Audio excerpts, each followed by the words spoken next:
सुप्रभात प्रिय विद्यार्थियों, कक्षा 8 हिंदी विषय में आप सभी का स्वागत है।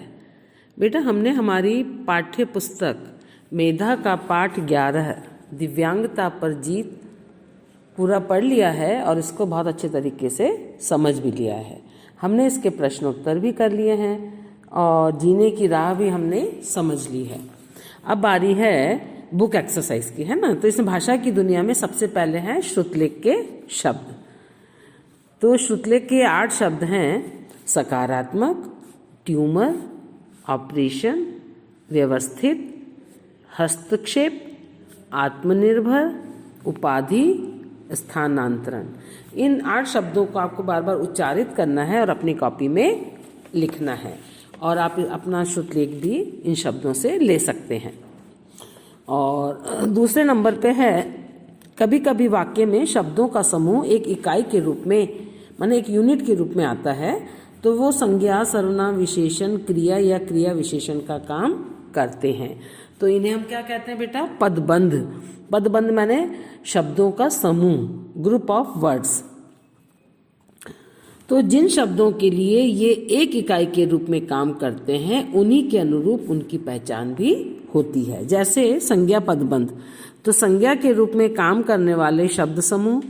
सर्वनाम पदबंध, सर्वनाम के रूप में काम करने वाले शब्द समूह। विशेषण पदबंध, विशेषण के रूप में काम करने वाले शब्द समूह। क्रिया पदबंध, क्रिया के रूप में काम करने वाले शब्द समूह। क्रिया विशेषण पदबंध, क्रिया विशेषण के रूप में काम करने वाले शब्द समूह। अब है देखिए नीचे जो दिए हैं ना वाक्य, इनमें रेखांकित शब्द समूह जो हैं उनकी पहचान हमें पदबंध के रूप में करनी है। क है मेरे ससुराल के लोग ने मुझे हमेशा सहयोग दिया। तो ये जो रेखांकित पदबंध है ना, अंडरलाइन किया हुआ जो शब्दों का ग्रुप है, तो क्या कहलाएगा? ये संज्ञा पदबंध। और मेरी सबसे छोटी बेटी तैराकी से डरती है, इसमें संज्ञा कौन क्या है? बेटी। बेटी के बारे में बात की जा रही है और बेटी की विशेषता ये पदबंध बता रहा है, मेरी सबसे छोटी, है ना। तो विशेषण पदबंध हो जाएगा। ग है मैंने उसकी नई बाइक लेकर चलाई, तो बाइक के बारे में बात की जा रही, तो संज्ञा पदबंध हो जाएगा, है ना। कह है पापा कहते थे तुम जल्दी और जरूर ठीक हो जाओगे। तो ठीक होना एक क्रिया है बेटा, और इस क्रिया की विशेषता ये शब्द समूह बता रहा है, जल्दी और जरूर, है। तो ये क्रिया विशेषण पदबंध में आएगा। मुझे वहां लंबे समय तक रहना पड़ा, रहना एक क्रिया है, तो इस क्रिया की विशेषता ये शब्द समूह बता रहा है, वहां लंबे समय तक, तो ये भी क्रिया विशेषण पदबंध में आएगा। च है आप युवा पीढ़ी को क्या संदेश देना चाहेंगी? तो देना चाहेंगी, देना चाहेंगी जो पदबंध है ना, तो ये क्रिया बता रहा है, देना एक क्रिया है और चाहना भी क्रिया है, तो क्रिया पदबंध में आएगा।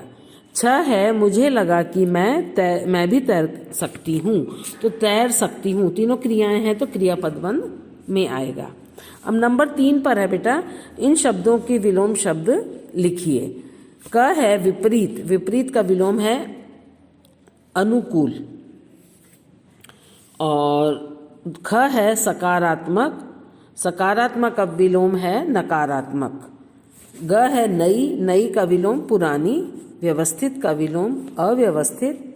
और जवाब का विलोम सवाल। सम्मानित का विलोम अपमानित। अब इसके बाद नंबर 4 पर है निर्देशानुसार शब्द लिखिए। क है बहाव में प्रयुक्त मूल शब्द क्या है? बहाव कौन से शब्द से बना है? बहना, है ना। और ख है रिटायर्ड का हिंदी पर्याय है सेवानिवृत्त। और ग है चली क्रिया का प्रेरणार्थक रूप है चलाई। घ आत्मनिर्भर से बनी भाववाचक संज्ञा क्या होगी बेटा? आत्मनिर्भरता। और अंग है भारत शब्द से बना विशेषण शब्द भारतीय।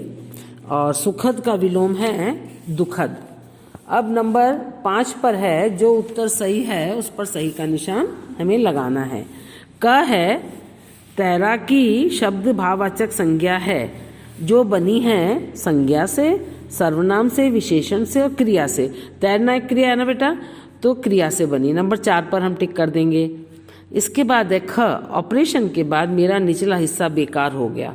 अब इस वाक्य में विशेष्य शब्द क्या है? ऑपरेशन, मेरा निचला हिस्सा, हिस्से के बारे में बात हो रही है, तो हिस्सा आपका विशेष्य है। नंबर 4 पर आप टिक करेंगे। ग है, अस्पताल में आपको कितना समय बिताना पड़ा।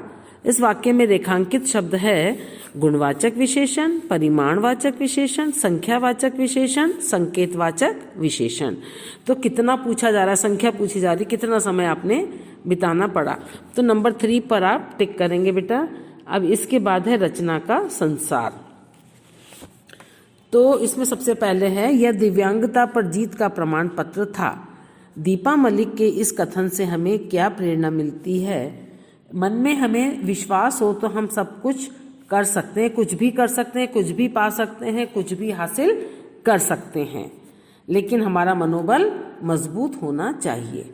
और उसके बाद है, किसी के शरीर के किसी अंग के अक्षम होने पर उसे अपाहिज, विकलांग, अपंग जैसे शब्दों से संबोधित किया जाता रहा है। भारत के प्रधानमंत्री ने ऐसे लोगों का दिव्यांगजन कहकर पुकारा। उनके इस कदम से आप कितना सहमत हैं? तो देखिए, यह शब्द जो है ना, सम्मानजनक प्रतीत होता है, दिव्यांगजन। अतः उनका, प्रधानमंत्री जी का जो कदम है वो सराहनीय है, और हमें कभी भी किसी को अपमानित शब्दों से संबोधित नहीं करना चाहिए। खेल की दुनिया में एक अन्य भारतीय महिला अरुणिमा सिन्हा ने दिव्यांगता पर जीत हासिल की है। उनकी कहानी पढ़िए, नेट से आप पढ़ सकते हैं। उन्होंने क्या किया था बेटा? एवरेस्ट की चोटी पर चढ़ने वाली वो पहली महिला होने का गौरव प्राप्त किया था। मन के हारे हार है, मन के जीते जीत, इस विषय पर हम अनुच्छेद लिख सकते हैं। आपके मन में जो विचार आते हैं आप अपनी कॉपी में लिख सकते हैं। जो मनुष्य निराशा के घेरे में अपने आप को डाल देता है वह जीवन में कुछ भी हासिल नहीं कर सकता। यदि वह हिम्मत से काम लेता है तो वह असंभव को भी संभव में बदल सकता है। देखिए, दुनिया में असंभव कुछ भी नहीं है। अगर हमारा मानसिक बल मजबूत है, मनोबल है हमारे पास, तो हम किसी भी असंभव कार्य को संभव कर सकते हैं। तो जीने की राह और रचना का संसार, इन दोनों में से जो आपको पसंद आता है, एक चीज़ आप एज ए प्रोजेक्ट प्रश्नोत्तर के बाद अपनी कॉपी में करेंगे। आज की कक्षा बेटा हमारी यहीं समाप्त होती है। आपका गृह कार्य यही है कि ये जो हमने पुस्तक अभ्यास किया है ना, बुक एक्सरसाइज, इसको आपको अपनी बुक में लिखना है और याद भी करना है। धन्यवाद।